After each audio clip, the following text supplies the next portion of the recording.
Man of masses NTR హీరోగా నటించిన దేవర cinema pan India లెవెల్లో ఏ రేంజ్లో సూపర్ హిట్గా నిలిచిందో తెలిసిందే.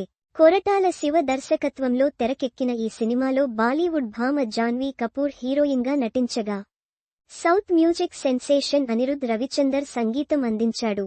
గతేడాది సెప్టెంబర్లో రిలీజైన ఈ సినిమా రాజమౌళి సెంటిమెంట్ను కూడా బ్రేక్ చేసి హిట్గా నిలిచింది. అయితే ఈ సినిమా ఇప్పుడు మార్చి 28న జపాన్లో రిలీజ్ కానుంది. ఈ సందర్భంగా ఎన్టీఆర్ రంగంలోకి దిగి ఆ చిత్ర ప్రమోషన్స్ను మొదలుపెట్టాడు. జపాన్ మీడియాకు ఎన్టీఆర్ వర్చువల్గా స్పెషల్ ఇంటర్వ్యూలిస్తున్నాడు. తెలుగు సినిమాలకు జపాన్లో కూడా మంచి క్రేజ్ ఉంది. ఇప్పటికే చాలా సినిమాలు అక్కడ రిలీజై ఘన విజయాన్ని సాధించాయి.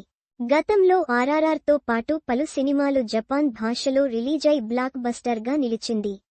ఈ నేపథ్యంలో ఎన్టీఆర్ దేవర సినిమాను కూడా జపాన్లో రిలీజ్ చేయడానికి నిర్మాతలు ప్లాన్ చేశారు.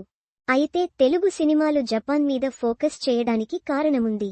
ఇండియన్ సినిమాలకు జపాన్లో మంచి రెస్పాన్స్ వస్తుంది.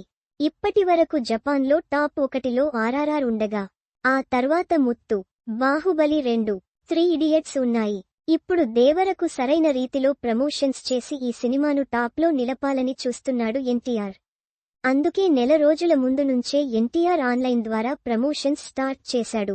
జపాన్ దేశంలో పైరసీ నిషేధం కావడంతో మిగిలిన దేశాల మాదిరిగా అక్కడ ఓటీటీ కంటెంట్ మొత్తం ఉండదు. అన్నీ గవర్నమెంట్ కంట్రోల్లోనే ఉంటాయి.